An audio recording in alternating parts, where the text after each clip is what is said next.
Le 26 minutes sport. Score, Résultats, analyse, interview, Afrique, monde. L'information au centre de l'événement. Un rendez-vous hebdomadaire Pour développer l'actualité sportive africaine. 26 minutes sport. 26 minutes sport. Le sport dans tous ses états Sur Ifriqiya FM. sur Ifriqiya FM.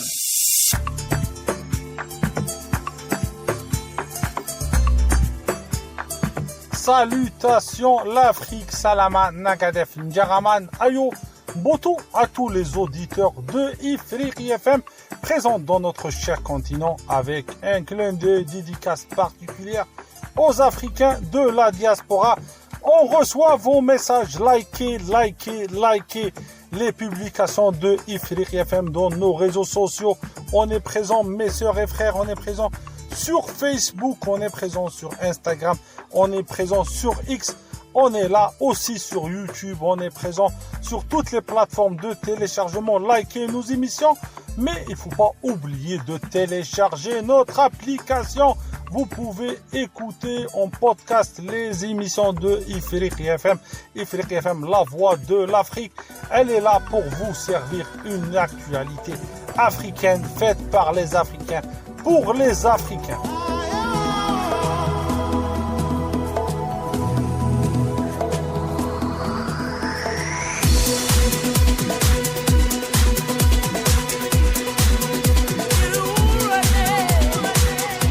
Mes sœurs et frères, encore une fois, vous êtes les bienvenus à 26 minutes sport.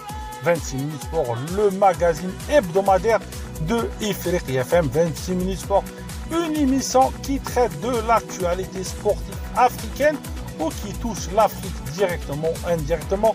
On a toujours le football, son sport roi dans notre cher continent, de la lutte africaine, du handball, du basket.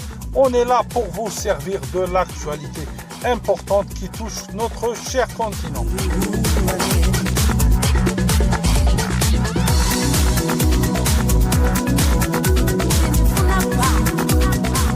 Comme vous le savez, la Coupe du Monde des clubs s'est terminée. Une présentation africaine moyenne mais honorable.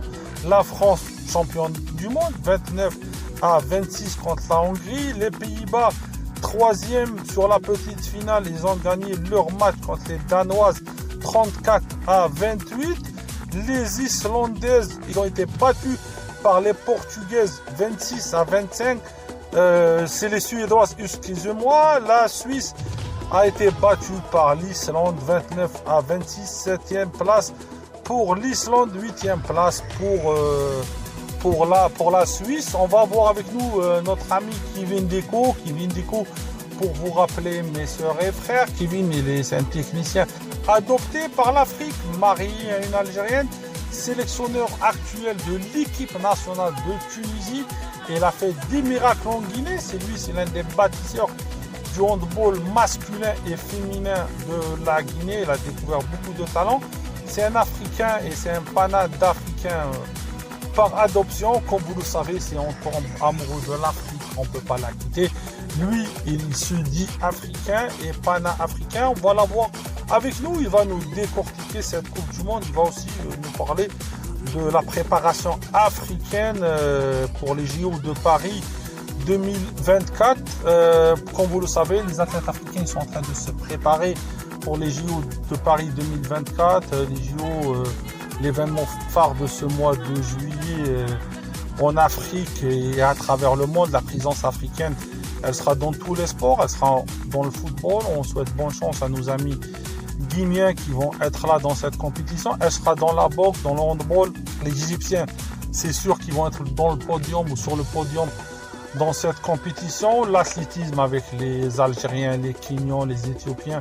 On est sûr que l'Afrique aura son quota de médailles dans cette compétition.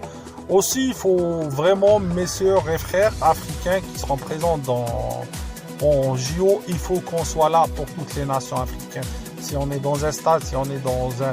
C'est pas... On est là dans un vélodrome, on est dans une compétition, dans un bassin de natation. Il faut qu'on soit solidaire, il faut que vous soyez supporters de toute l'Afrique. Et on est là à Ifriqiya FM pour vous donner de l'actualité pendant les JO. Là, on va avoir avec nous notre ami Kevin Dico. Pour vous rappeler, Kevin, actuellement, il est sélectionneur de la Tunisie. Par le passé, il était sélectionneur de la Guinée. Kevin, bonjour. Comment tu vois la participation africaine en Coupe du Monde féminine de handball dès 20 ans? Bonjour Walid, merci de cette nouvelle invitation et avec un grand plaisir je participe à cette belle émission. Donc pour commencer, parle-nous s'il te plaît de la participation africaine à la Coupe du Monde des U20 féminines. Donc voilà, il y avait 5 équipes présentes, donc l'Angola, l'Algérie, la Tunisie, l'Égypte et la Guinée. Voilà, c'était donc une participation, on va dire, mitigée, avec l'Égypte qui a réussi à passer juste au second tour. Pour les autres nations, elles ont fini 3e ou 4e de leur groupe, donc elles ont été reversées en Coupe du Président. Donc c'est bien dommage, parce que je pense que par exemple le cas de la Tunisie aurait pu faire une belle performance. Ça s'est joué entre elle et l'Égypte sur un match et l'Égypte l'a emporté d'un but, 22-21, dans le Money Time, donc ça s'est joué à rien. Voilà, la Guinée a loupé un peu son passage en poule. L'Algérie a été très très en difficulté. Et l'Angola, pareil, finit 3e malheureusement en poule, ce qui ne les permet pas de passer ce second tour. Voilà, on a vu les limites, on va dire, des équipes africaines, malheureusement, dans ce mondial jeune féminin. Bon, on en reparlera, il y a quand même des belles performances. Aussi, on aimerait bien l'équipe, savoir quelle est l'équipe africaine la plus en vue dans cette compétition. L'équipe qui a été le plus en vue, je dirais l'Égypte, qui finit une 9e place grâce à sa victoire face à la Corée du Sud, qui a fait des belles performances, qui est dans la lignée du contexte actuel africain, où c'est les Égyptiens qui mettent des moyens considérables, que ça soit en filles ou en garçons. Voilà, les filles travaillaient un peu en secret depuis 6 ans et on commence à voir les résultats, que ça soit en senior, en junior ou en cadette. Donc sur la dernière Coupe d'Afrique, elles ont été en finale et remporté l'autre finale. Donc elles sont au rendez-vous, il n'y a pas de surprise et voilà. Donc l'Égypte fera peut-être comme son équipe masculine, elle sera peut-être dans les meilleurs à l'avenir, à se méfier. À nous, les autres nations, de essayer de suivre cette locomotive et de pas être décrochés. Comme je disais, la Tunisie a perdu des matchs de très peu. Exemple contre la Serbie d'un but, exemple contre la Guinée d'un but, contre le Brésil, je crois que c'est 3 buts. Elle a fait des belles prestations, il a manqué un peu d'expérience. Elles ont des joueuses individuellement très bonnes qui vont passer en senior avec moi. Donc voilà, c'est quand même important, il faut continuer à travailler. Pour ce qui est de la Guinée, elle est venue avec une équipe bis en reconstruction et elle a fait mieux que sa dernière presta. Sur la dernière, parce que c'est son 2e mondial en jeunes, elles ont fait mieux, elles finissent 21e quand même. Donc toujours en progression cette équipe de Guinée et où on voit qu'il y a de la formation, on voit que ça travaille chez les jeunes et on voit les progrès. Pour ce qui est de l'Angola, je suis déçu parce que l'Angola est en régression, parce que l'Angola était une équipe qui poussait le handball féminin vers le haut, et c'est plus le cas. Chez les seniors, elles survivent, mais je trouve qu'elles perdent aussi en valeur et en travail, et surtout en formation, on le voit que les jeunes. Et puis pour finir, l'Algérie. Bon, l'Algérie, c'est un grand gâchis, je pense qu'il y a beaucoup à faire. Je vais pas m'éterniser parce que ça dépasse le sport, mais c'est vraiment dommage. Kevin, on sait que t'as un penchant pour la Guinée, et la Guinée, elle était comment cette équipe-là? Comme je disais, pour mon ex-équipe, la Guinée, il y a une réelle progression. On l'a vu sur ces dernières années, elles avancent toujours, en tout cas chez les jeunes. Chez les jeunes, c'est très intéressant parce qu'elles font leur 2e mondial et elles progressent. Donc elles sont sur une courbe ascendante et il faut que ça continue. Donc il y a un travail en profondeur fait dans toutes les régions de la Guinée avec des entraîneurs de qualité. Donc il faut continuer sur cette belle lignée et l'avenir sera encore plus radieux. Kevin, une question qui revient toujours. Qu'est-ce qui manque à l'Afrique pour exceller dans ce genre de compétition? Qu'est-ce qui manque aux filles d'Afrique pour être dans le dernier carré?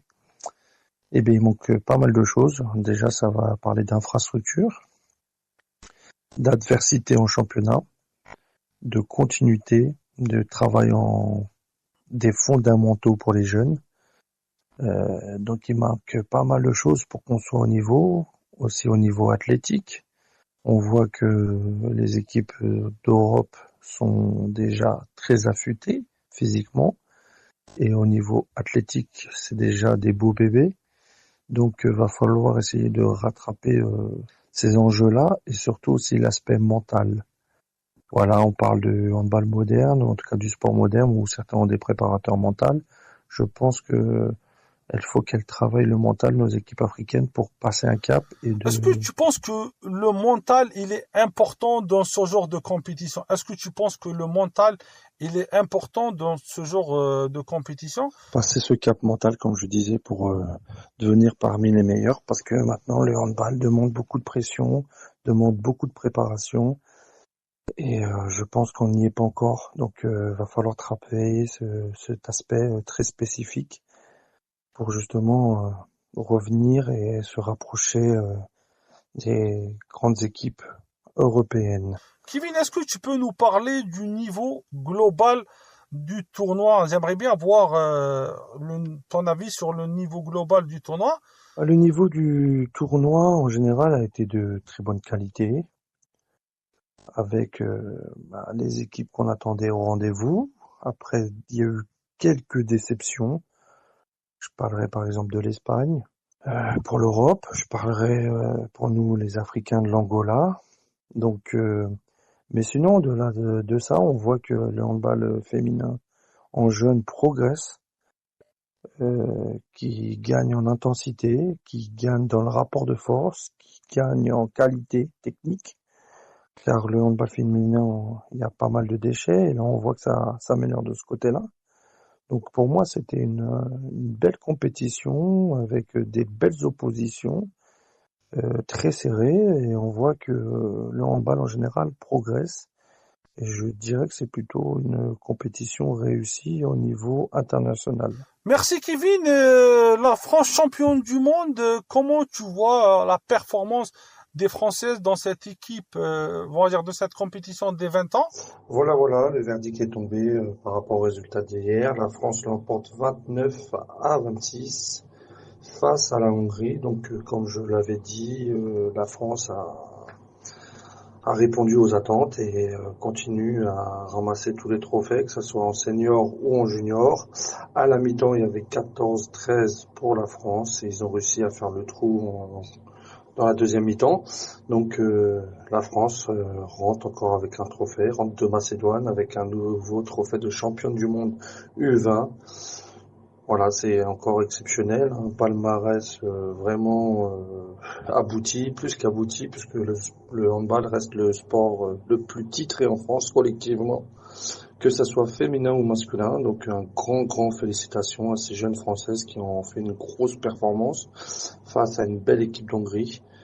Donc la France est toujours présente et il faudra encore se méfier d'elle sur les JO pour pas qu'elle l'emporte sur les deux catégories. Aussi, Kevin, les JO sont pour bientôt. Comment tu vois la préparation africaine pour les JO de Paris 2024? Concernant les JO, donc pour les équipes seniors, d'un côté l'Angola qui est du côté féminin et l'Égypte du côté masculin. Donc l'Angola, ça va être une compétition compliquée. Il y a l'Espagne, il y a la France et les Pays-Bas qui sont dans leur poule. Donc je pense pour l'Angola, ça va être très compliqué de passer ce premier tour et de se qualifier pour la phase finale. Car je l'ai dit, l'Angola pour moi est en régression. C'est plus la grande Angola d'antan qui aurait eu cet aspect mental, n'aurait pu rivaliser avec les meilleurs. Je les vois plutôt en difficulté sur de la formation. Je les vois en régression aussi en senior. Donc je pense que ça va être difficile pour elles. Concernant les Égyptiens, je les dis, je le répète, C'est notre meilleur espoir de médaille, africain. Maintenant, ils sont dans la poule de la France, du Danemark et de la Norvège. Donc, ça va être très dur, très très très dur. Mais comme je l'ai dit, s'ils arrivent à faire une ou deux victoires face à ces trois nations, ils peuvent aller très loin. Ils ont des joueurs de calibre qui jouent dans les meilleurs clubs d'Europe. Ils ont l'expérience, ils ont les moyens, ils ont un entraîneur de renom, Pastore, qui est espagnol et qui travaille sans cesse. Donc attention à cette Égypte. C'est à nous de les supporter un maximum pour qu'ils nous représentent au plus haut niveau et que l'Afrique revienne au moins avec un podium et pour honorer notre place africaine. Donc on tous derrière l'Égypte. Merci Kevin Dico de ta présence, de ta gentillesse avec nous sur Ifrique FM. Pour vous rappeler, mes sœurs et frères, Kevin Dico, sélectionneur des Aigles féminines de Tunisie et aussi c'est l'un des bâtisseurs du handball féminin en Guinée. On te remercie Kevin de ta présence, de ta gentillesse avec nous sur Ifrique FM.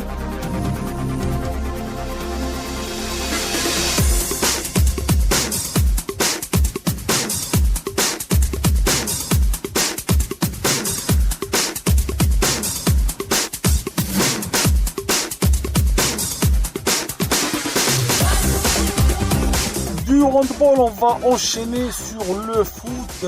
Pas beaucoup de championnats africains qui sont actuellement en vue. Le champion du Togo, il est connu. Kara, champion du Togo. Le ACC Kara, deuxième du classement. Le championnat du Togolais, il se finit. On va avoir avec nous Johan Atisso, journaliste à Afrique Football, aussi spécialiste du football togolais. Bonjour Johan, quelles sont, on va dire, les informations autour du championnat togolais? Bonjour à tous les auditeurs. L'information au niveau du championnat togolais, c'est le sacre de l'ASCO de Kara.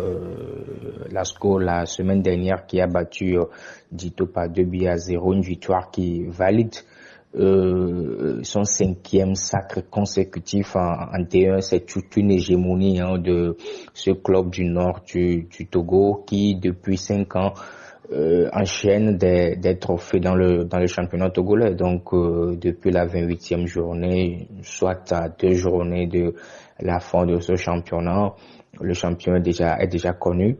C'est l'ASCO qui est sacré pour la 5e fois d'affilée, pour la 9e fois de son histoire. C'est une équipe qui a d'énormes moyens. C'est une équipe qui a pratiquement les meilleurs joueurs de ce championnat-là, et tout logiquement cette formation a remporté au bout du suspense, il faut le dire, ce championnat, surtout avec l'arrivée de l'entraîneur ivoirien Yao César Lambert Amani. Les débuts ont été compliqués. Asco, lors des 3 premières journées, n'a eu que 4 points, mais au fil des matchs, le rouleau compresseur s'est mis en route. Et finalement, l'équipe a enchaîné des succès, l'équipe a enchaîné des victoires, l'équipe a enchaîné de belles prestations, l'équipe a enchaîné de beaux résultats. Et au finish, l'ASCO finit en poule, comme les 5 dernières années. Johan, une question habituelle pour nos auditeurs. Quels sont les joueurs ou le joueur qui a émergé de ce championnat-là? Le joueur ou les joueurs qui ont émergé cette saison, je veux parler naturellement de 2 joueurs, du meilleur buteur de ce championnat, Bruno Avotor, ancien attaquant de l'ASCO, qui évolue depuis cette saison à la SOTR, une équipe de Lomé, la capitale togolaise. Bruno Avotor qui est à 16 réalisations. C'est un joueur de petite taille qui est bon dans les petits espaces, qui est bon en profondeur, qui est très adroit devant les buts.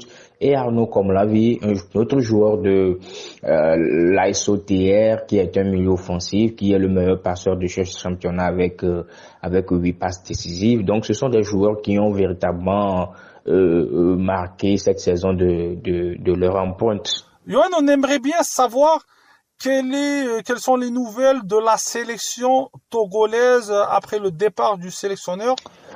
Il faut dire qu'au niveau de la sélection nationale, le poste de sélectionneur est vacant actuellement parce que depuis quelques jours, le technicien portugais Paulo Duarte a jeté l'éponge. Il a rendu son tablier, il a démissionné. Donc actuellement, les éperviers sont sans sélectionneur. Mais la Fédération togolaise de football et le ministère des Sports sont en étroite collaboration et travaillent d'ailleurs pour pouvoir trouver d'ici les semaines à venir le nouveau patron du staff technique ou de l'encadrement technique de l'équipe nationale du Togo. Il y a plusieurs noms qui reviennent avec insistance. On parle beaucoup plus d'un technicien local, d'un technicien togolais. Et le nom qui revient avec certitude et avec insistance, c'est celui de Nibombe Daré, ancien défenseur, ancien international togolais qui a fait sa carrière en Belgique, qui depuis quelques années est diplômé UEFA Pro. Ce sont les atouts de cet homme-là, de cet entraîneur-là, même si aujourd'hui il n'a pas cette expérience au très haut niveau en tant qu'entraîneur. Son diplôme parle pour lui. Et beaucoup voient en lui l'homme de la situation parce que depuis 6 voire 7 ans, le Togo n'arrive plus à faire des résultats. Même si Paulo Duarte a essayé de mettre en place quelque chose, le processus n'est pas allé à son terme avant qu'il ne démissionne. Donc là aussi, les résultats ne sont pas là. Donc beaucoup de Togolais voient en Nibombe Daré l'homme de la situation, bien évidemment, l'enfant prodigue qui revient et qui va faire beaucoup de choses. Maintenant, il faut savoir que ça urge parce que la semaine prochaine, il y aura le tirage au sort des éliminatoires de la CAN 2025, précisément le 4 juillet à Johannesburg. Et en septembre, le début des éliminatoires de la CAN 2025, ça sera un véritable marathon parce que il y aura 2 journées en septembre, 2 journées en octobre et les 2 dernières journées en novembre. Donc en 3 mois, on boucle les qualifications. Donc c'est vraiment urgent de trouver un entraîneur d'ici là pour pouvoir connaître ses joueurs, pour pouvoir mettre en place ses idées parce qu'on sait qu'il n'y aura pas le temps. D'ici septembre, il n'y aura pas de journée FIFA. Donc là, le nouvel entraîneur ou le nouveau sélectionneur sera au pied au plancher en même temps. Il va connaître son groupe et en même temps mettre ses idées et en même temps débuter la compétition officielle. Et donc là, l'objectif, c'est de se qualifier pour la CAN 2025 parce que le Togo reste sur 3 éliminations de suite ou 3 non-qualifications de suite. En 2019, le Togo n'était pas en Égypte. En 2021, le Togo n'était pas au Cameroun. Et récemment, en 2023, pour cette CAN-là jouée en 2024, le Togo n'était pas en Côte d'Ivoire. Donc, le public sportif reste impatient et veut voir les éperviers à la prochaine Coupe d'Afrique des Nations qui va se jouer en décembre 2025 à janvier 2026 au Maroc. Donc, le sélectionneur ou le prochain sélectionneur a vraiment du travail et il va falloir mettre un projet de jeu en place et en même temps avoir des résultats.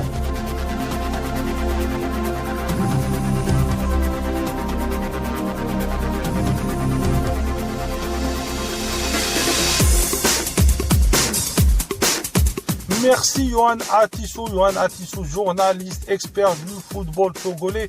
Merci pour ces pertinentes informations qui touchent le Togo. On sait que le Togo, c'est un championnat qui a connu, qui connaît beaucoup de talents, en l'occurrence les Mame Touré, les Adebayor. Et félicitations à l'équipe de Kara qui est championne du Togo, et ça c'est félicitations à tous les frères et sœurs togolais. Du championnat togolais, on arrive à la fin de l'émission. On souhaite une bonne préparation pour tous les athlètes africains. Aussi, je voulais donner une autre information. Il y a aussi le championnat du Sierra Leone qui est en train de, les Rangers, ils dominent aussi ce championnat-là de Sierra Leone. C'est très très important. Le Sierra Leone, une terre qui a connu Mohamed Kalon, l'ancien joueur et l'ancienne légende de l'Inter de Milan. Mohamed Kalon, c'est une légende. Aussi, avant de terminer, un clin d'œil et aussi félicitations au Stade tunisien qui gagne cette coupe de Tunisie. Le Stade tunisien qui a battu l'équipe de Bizerte. Medjari, il a inscrit le premier but. Jouini, il a inscrit le deuxième but. Félicitations pour nos amis du Stade Tunisien, grand club dans la banlieue de Tunis. Et à la semaine prochaine pour un autre numéro de 26 minutes sport, le magazine de Ifriqiya FM.